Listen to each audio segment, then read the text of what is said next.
साथियों,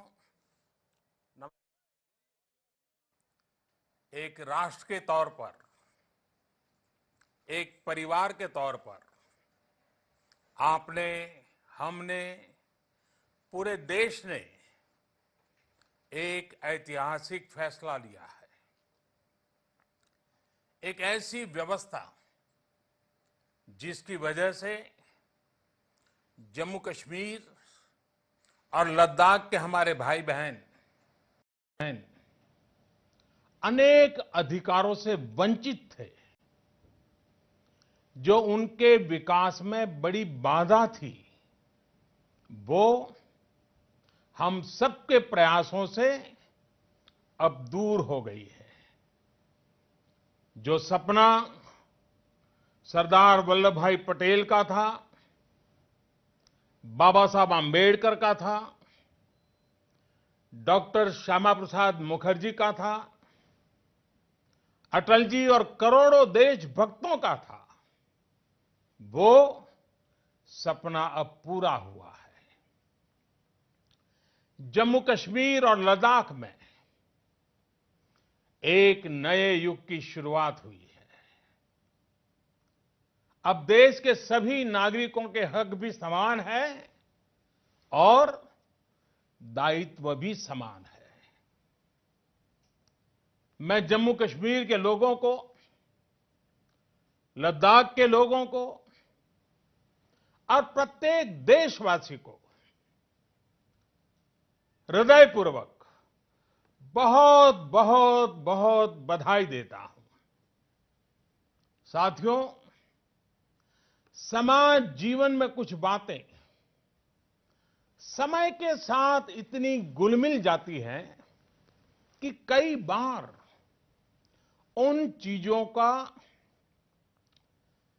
एक प्रकार से मन में स्थायी भाव बन जाता है, स्थायी मान लिया जाता है। ये भाव आ जाता है कि कुछ बदलेगा ही नहीं, बस ऐसे ही चलेगा। आर्टिकल 370, अनुच्छेद 370 के साथ भी ऐसा ही हुआ। उसमें जम्मू कश्मीर और लद्दाख के हमारे भाई बहनों की, हमारे बच्चों की जो हानि हो रही थी, उसकी चर्चा ही नहीं होती थी। हैरानी की बात यह है कि आप किसी से भी बात करें तो कोई ये भी नहीं बता पाता था कि अनुच्छेद 370 से जम्मू कश्मीर के लोगों के जीवन में क्या लाभ हुआ। भाई और बहनों, आर्टिकल 370 और 35A ने जम्मू कश्मीर को अलगाववाद, आतंकवाद, परिवारवाद और व्यवस्थाओं में बड़े पैमाने पर फैले भ्रष्टाचार के अलावा कुछ नहीं दिया। इन दोनों अनुच्छेद का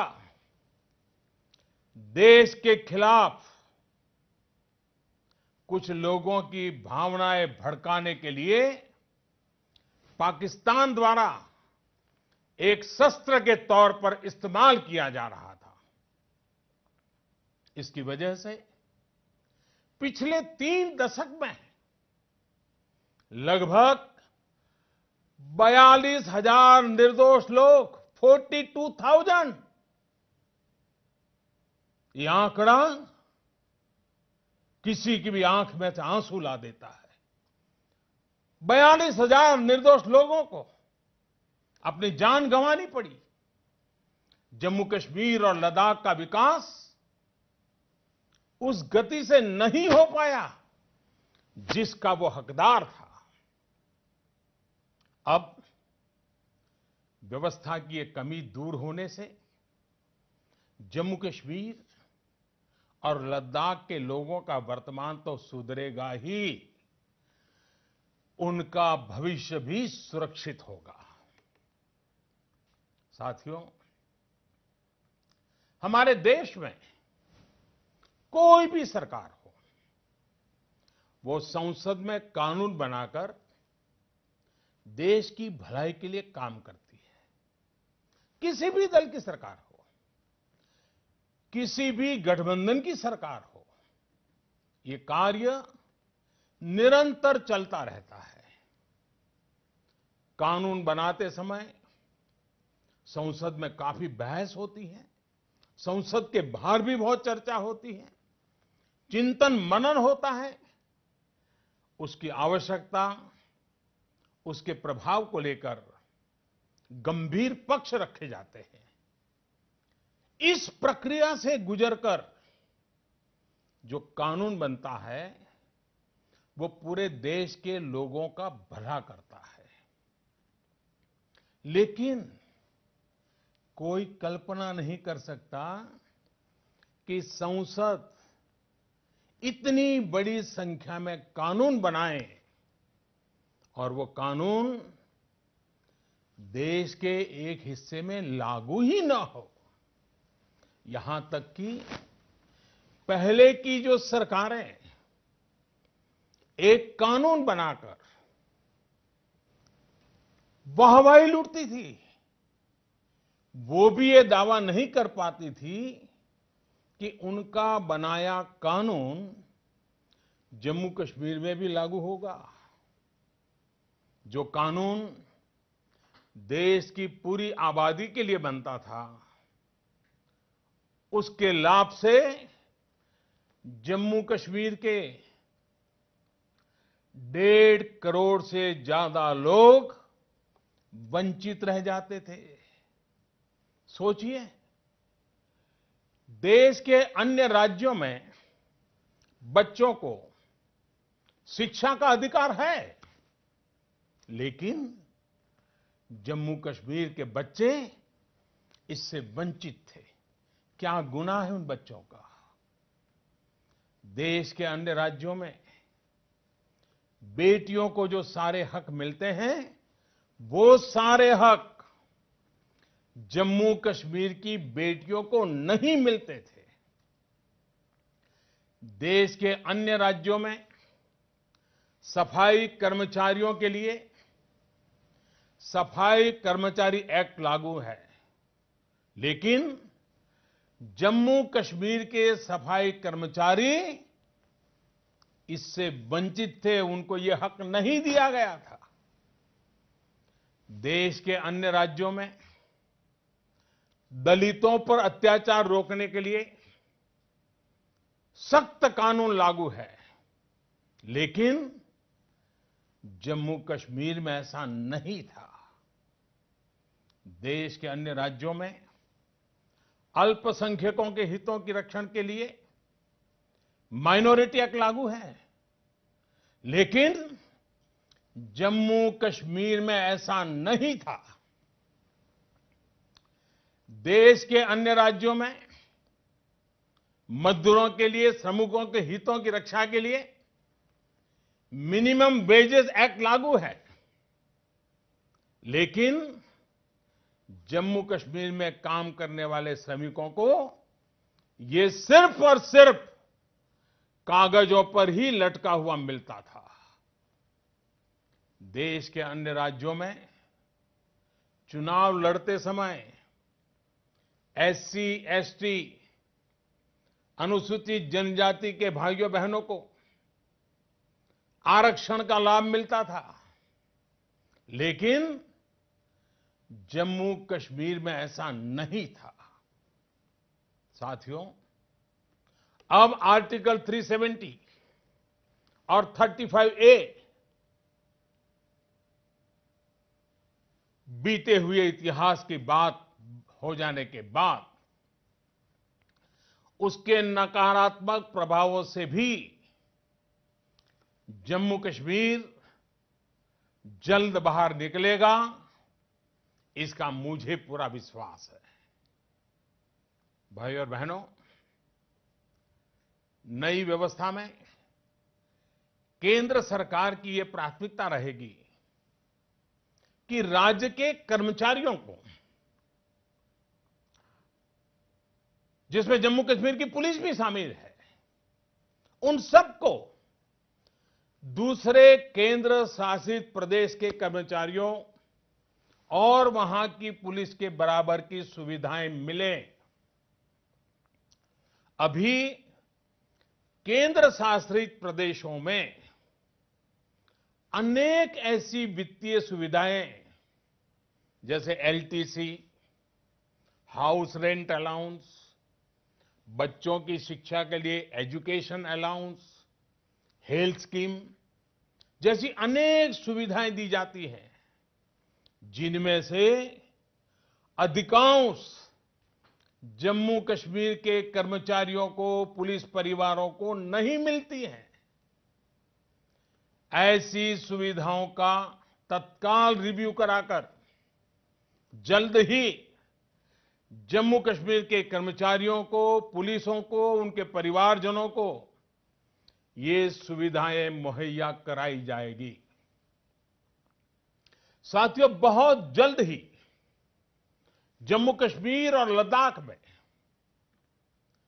सभी केंद्रीय और राज्य के रिक्त पदों को भरने की प्रक्रिया शुरू की जाएगी। इससे स्थानीय नौजवानों को रोजगार के पर्याप्त अवसर उपलब्ध होंगे। साथ ही केंद्र सरकार की पब्लिक सेक्टर यूनिट्स और प्राइवेट सेक्टर की बड़ी कंपनियों को भी रोजगार के नए अवसर उपलब्ध कराने के लिए प्रोत्साहित किया जाएगा। इसके अलावा सेना और अर्धसैनिक बलों द्वारा स्थानीय युवाओं की भर्ती के लिए रैलियों का आयोजन किया जाएगा। सरकार द्वारा प्रधानमंत्री स्कॉलरशिप योजना का भी विस्तार किया जाएगा ताकि ज्यादा से ज्यादा विद्यार्थियों को इसका लाभ मिल सके। जम्मू कश्मीर में राजस्व घाटा भी बहुत ज्यादा है। एक प्रकार से राजस्व घाटा बड़ी चिंता का विषय होता है। केंद्र सरकार ये भी सुनिश्चित करेगी कि इसके प्रभाव को कम किया जाए। भाइयों और बहनों, केंद्र सरकार ने अनुच्छेद 300 हटाने के साथ ही अभी कुछ कालखंड के लिए, और मैं बताता हूं कुछ कालखंड के लिए, जम्मू कश्मीर को सीधे केंद्र सरकार के शासन में रखने का फैसला बहुत सोच समझ कर लिया है। इसके पीछे की वजह समझना भी आपके लिए महत्वपूर्ण है। जब से वहां गवर्नर रूल लगा है,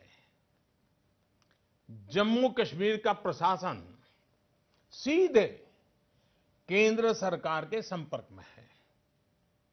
इसकी वजह से बीते कुछ महीनों में वहां गुड गवर्नेंस और डेवलपमेंट का और बेहतर प्रभाव जमीन पर दिखाई देने लगा है। जो योजनाएं पहले सिर्फ कागजों में रह गई थी, उन्हें अब जमीन पे उतारा जा रहा है। दशकों से लटके हुए प्रोजेक्ट्स को नई गति मिल रही है। हमने जम्मू कश्मीर प्रशासन में एक नई कार्य संस्कृति लाने, पारदर्शिता लाने का भरसक प्रयास किया है। इसका नतीजा है कि आईआईटी, आईआईएम, एम्स हो, तमाम साथ साथ इरिगेशन प्रोजेक्ट्स हों, पावर प्रोजेक्ट्स हों, या फिर corruption bureau, anti corruption bureau, इन सब के काम में तेजी आई है। इसके अलावा वहां कनेक्टिविटी से जुड़े प्रोजेक्ट हो, सड़कों और नई रेल लाइनों का काम हो, एयरपोर्ट का आधुनिकीकरण हो, सभी को तेज गति से आगे बढ़ाया जा रहा है। साथियों, हमारे देश का लोकतंत्र इतना मजबूत है, लेकिन आप ये जानकर चौंक जाएंगे कि जम्मू कश्मीर में दशकों से हजारों लाखों की संख्या में ऐसे भाई बहन रहते हैं जिन्हें लोकसभा के चुनाव में उसमें तो वोट डालने का अधिकार था, लेकिन वो विधानसभा और वहां की पंचायत या वहां की नगरपालिका या वहां की महानगरपालिका न वो चुनाव में मतदान कर सकते थे न चुनाव लड़ सकते थे। ये वो लोग हैं जो 1947 में बंटवारे के बाद पाकिस्तान से भारत आए थे। हिंदुस्तान के अन्य राज्यों में उनको सब अधिकार है, अकेले जम्मू कश्मीर में नहीं है। क्या इन लोगों के साथ अन्याय ऐसे ही चलता रहता? साथियों, जम्मू कश्मीर के अपने भाइयों बहनों को मैं एक महत्वपूर्ण बात और स्पष्ट करना चाहता हूं। आपका जनप्रतिनिधि आपके द्वारा ही चुना जाएगा, आपके बीच से ही आएगा। जैसे पहले एमएलए होते थे, वैसे ही एमएलए आगे भी होंगे। जैसे पहले कैबिनेट होती थी, मंत्रिपरिषद होती थी, वैसे ही मंत्रिपरिषद आगे भी होगी। जैसे पहले आपके सीएम होते थे, वैसे ही आगे भी आपके मुख्यमंत्री होंगे, आपके सीएम होंगे। साथियों, मुझे पूरा विश्वास है कि इस नई व्यवस्था के तहत हम सब मिलकर आतंकवाद, अलगाववाद से जम्मू कश्मीर को मुक्त कराएंगे। जब धरती का स्वर्ग हमारा जम्मू कश्मीर फिर एक बार विकास की नई ऊंचाइयों को पार करके पूरे विश्व को आकर्षित करने लगेगा, नागरिकों के जीवन में ईज ऑफ लिविंग बढ़ेगी, नागरिकों को जो उनके हक का मिलना चाहिए वो बेरोक टोक मिलने लगेगा, शासन प्रशासन की सारी व्यवस्था जनहित कार्यों को तेजी से आगे बढ़ाएगी। तो मैं नहीं मानता कि केंद्र शासित प्रदेश, यूनियन टेरिटरी की व्यवस्था जम्मू कश्मीर के अंदर चलाए रखने की जरूरत पड़ेगी। हां, लद्दाख में वो बनी रहेगी। भाइयों और बहनों, हम सभी चाहते हैं कि आने वाले समय में जम्मू कश्मीर विधानसभा के चुनाव हो, नई सरकार बने, नए तेजस्वी ऊर्जावान नौजवान एमएलए बने, मंत्री बने, मुख्यमंत्री बने। मैं जम्मू कश्मीर के लोगों को भरोसा देता हूं कि आपको बहुत ईमानदारी के साथ पूरे पारदर्शी वातावरण में आपके अपने प्रतिनिधि चुनने का अवसर तुरंत मिलेगा।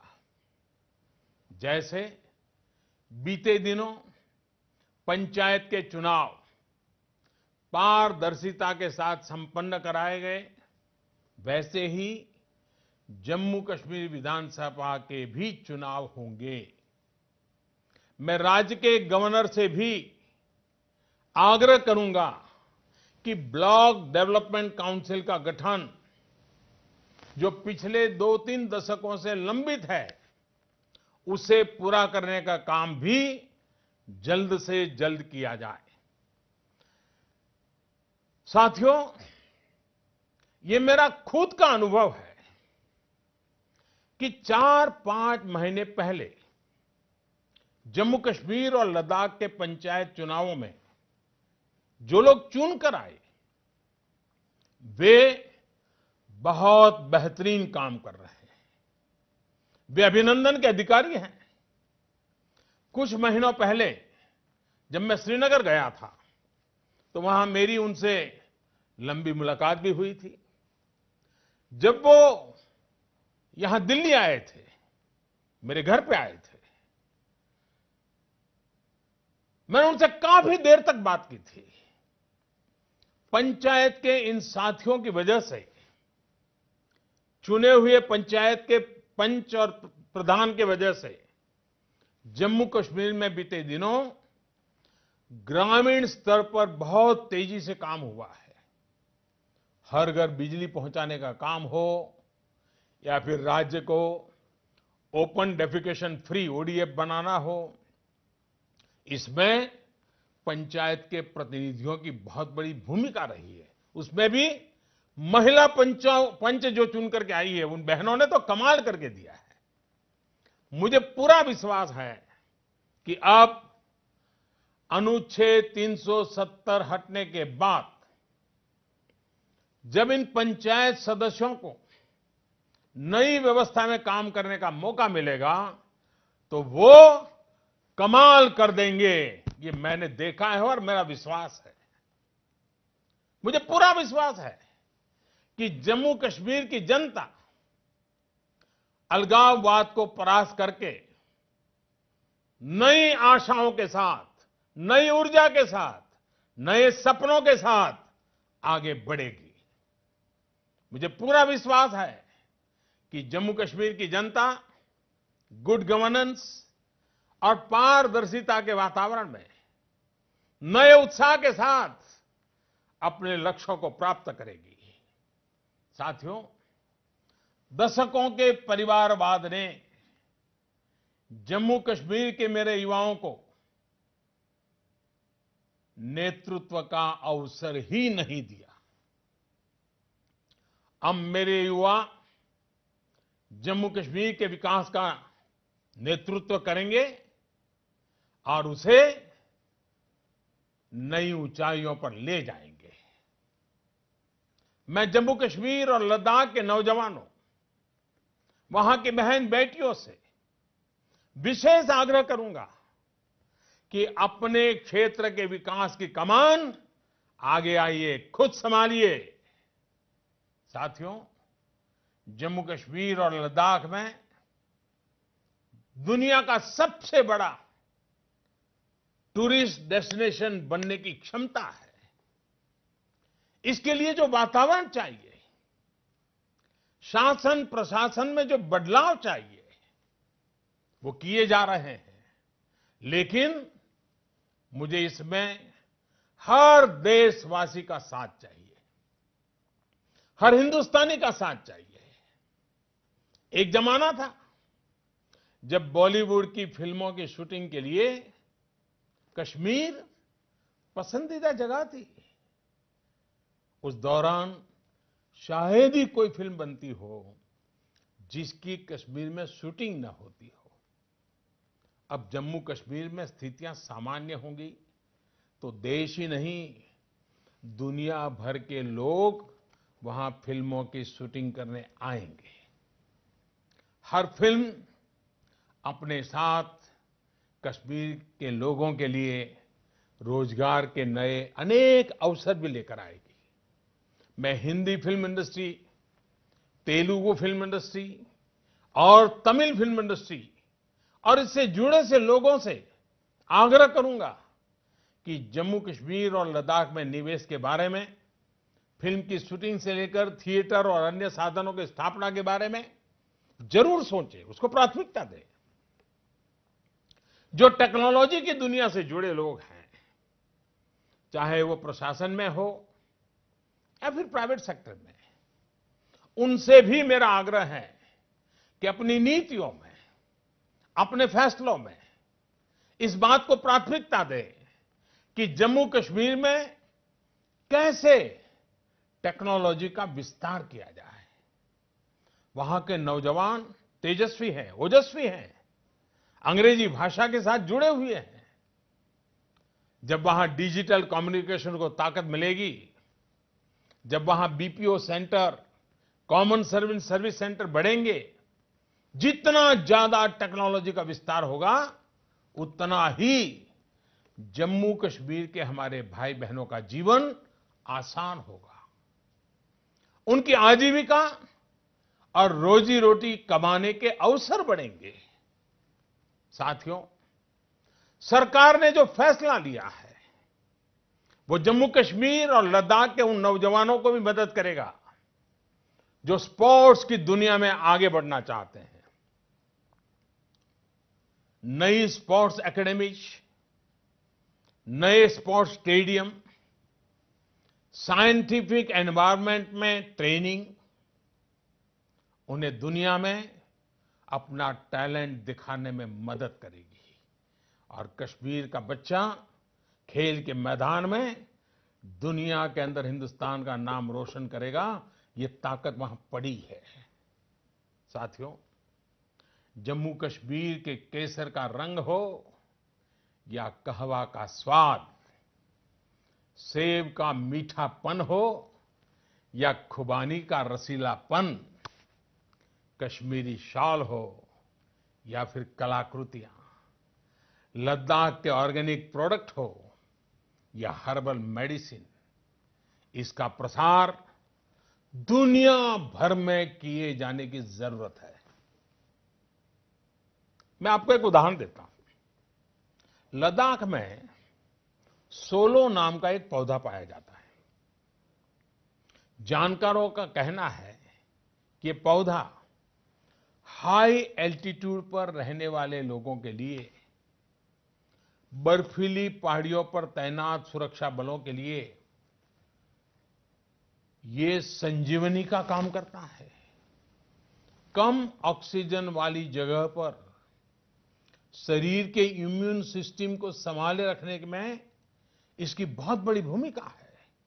सोचिए, ऐसी अद्भुत चीज दुनिया भर में बिकनी चाहिए कि नहीं बिकनी चाहिए? कौन हिंदुस्तानी नहीं चाहेगा? और साथियों, मैंने तो सिर्फ एक का ही नाम लिया है।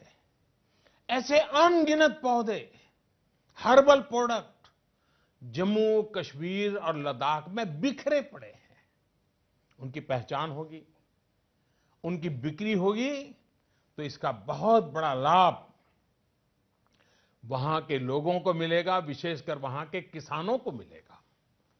इसलिए मैं देश के उद्यमियों को, एक्सपोर्ट से जुड़े लोगों से, फूड प्रोसेसिंग सेक्टर से जुड़े लोगों से आग्रह करूंगा कि जम्मू कश्मीर और लद्दाख के स्थानीय प्रोडक्ट्स को दुनिया भर में पहुंचाने के लिए आगे आए।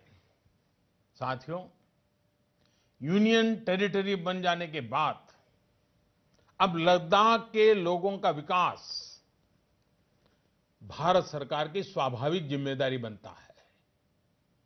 स्थानीय प्रतिनिधियों, लद्दाख और करगिल की डेवलपमेंट काउंसिल के सहयोग से केंद्र सरकार विकास की तमाम योजनाओं का लाभ अब और तेजी से पहुंचाएगी। लद्दाख में स्पिरिचुअल टूरिज्म, एडवेंचर टूरिज्म और इको टूरिज्म का सबसे बड़ा केंद्र बनने की क्षमता है। इतना ही नहीं, सोलर पावर जनरेशन का भी लद्दाख बहुत बड़ा केंद्र बन सकता है। सोलर रेडिएशन में हिंदुस्तान में लद्दाख की धरती अव्वल नंबर पे है।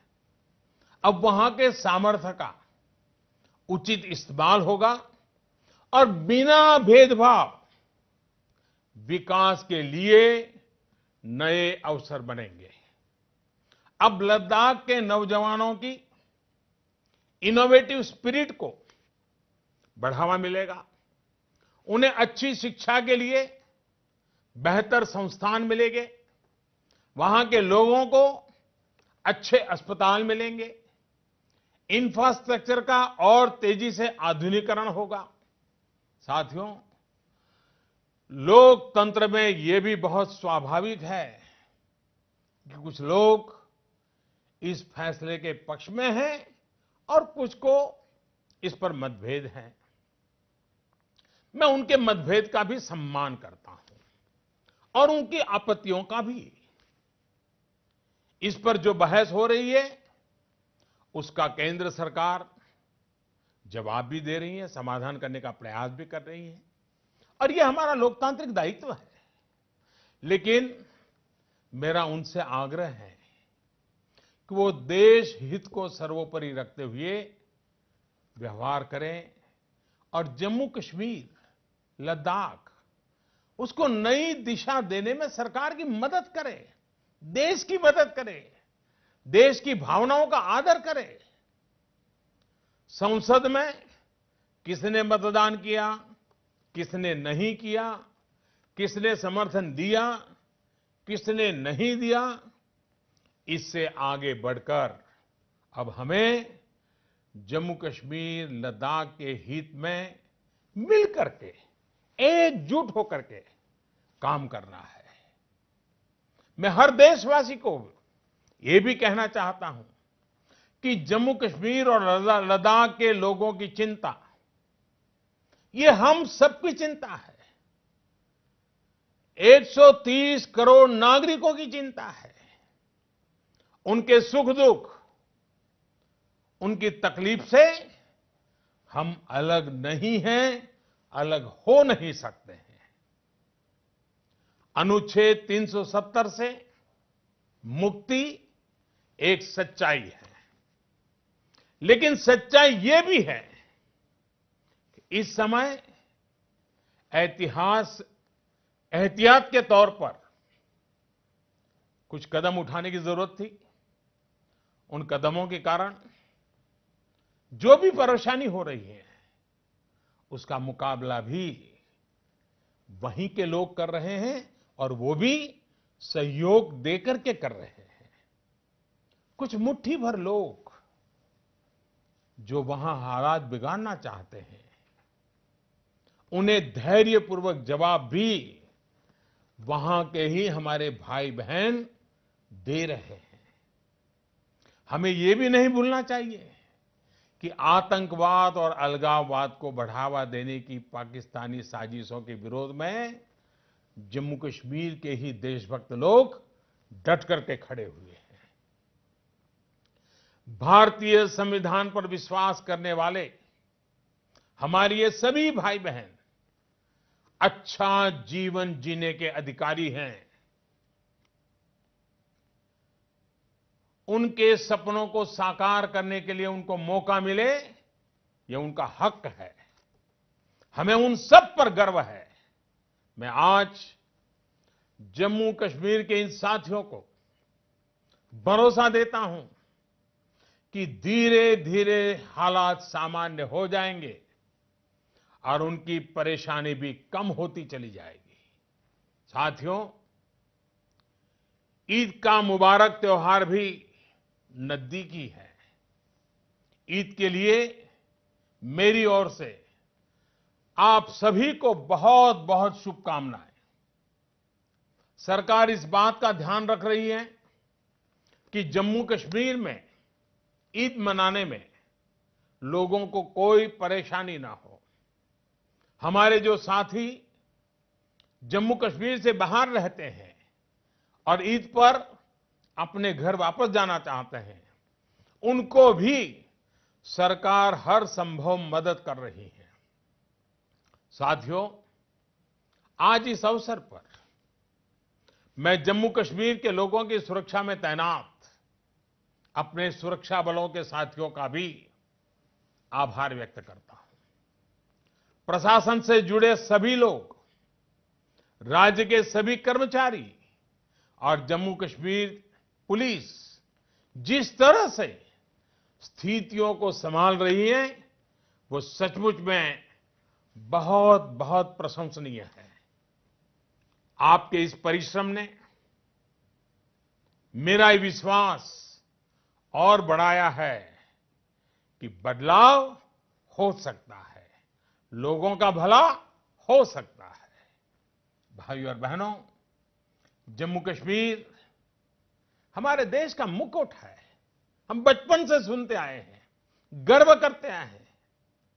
इसकी रक्षा के लिए जम्मू कश्मीर के अनेकों वीर बेटे बेटियों ने अपना बलिदान दिया है, अपना जीवन दांव पर लगाया है। पुंछ जिले के मौलवी गुलाम दीन, जिन्होंने 65 की लड़ाई में पाकिस्तानी घुसपैठियों के बारे में भारतीय सेना को बताया था, उन्हें अशोक चक्र से सम्मानित किया गया था। लद्दाख के कर्नल सोनम वांगचुक, जिन्होंने कारगिल की लड़ाई में दुश्मन को धूल चटा दी थी, उन्हें महावीर चक्र दिया गया था। राजौरी की रुखसाना कौसर, जिन्होंने एक बड़े आतंकी को मार गिराया था, उन्हें भी कीर्ति चक्र से सम्मानित किया गया था। पुंछ के शहीद औरंगजेब, जिनकी पिछले वर्ष आतंकियों ने हत्या कर दी थी और जिनके दोनों भाई अब सेना में भर्ती होकर देश की सेवा कर रहे हैं। ऐसे वीर बेटे बेटियों की लिस्ट बहुत लंबी है। आतंकियों से लड़ते हुए जम्मू कश्मीर पुलिस के अनेक जवान और अफसर भी शहीद हुए हैं। निर्दोष नागरिक भी मारे गए हैं। देश के अन्य भूभाग से भी हजारों लोगों को हमने खोया है। इन सभी का सपना रहा है एक शांत, सुरक्षित, समृद्ध जम्मू कश्मीर बनाने का। उनके सपनों को हमें मिलकर पूरा करना है। साथियों, ये फैसला जम्मू कश्मीर और लद्दाख के साथ ही पूरे भारत की आर्थिक प्रगति में सहयोग करेगा। जब दुनिया के इस महत्वपूर्ण भूभाग में शांति और खुशहाली आएगी, तो स्वाभाविक रूप से विश्व शांति के प्रयासों को भी मजबूती मिलेगी।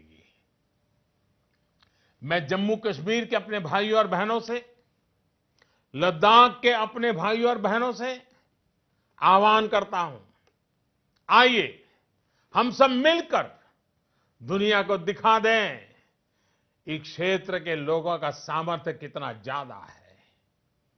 यहां के लोगों का हौसला, उनका जज्बा कितना ज्यादा है। आइए हम सब मिलकर नए भारत के साथ हम नए जम्मू कश्मीर और नए लद्दाख का भी निर्माण करें। बहुत बहुत धन्यवाद।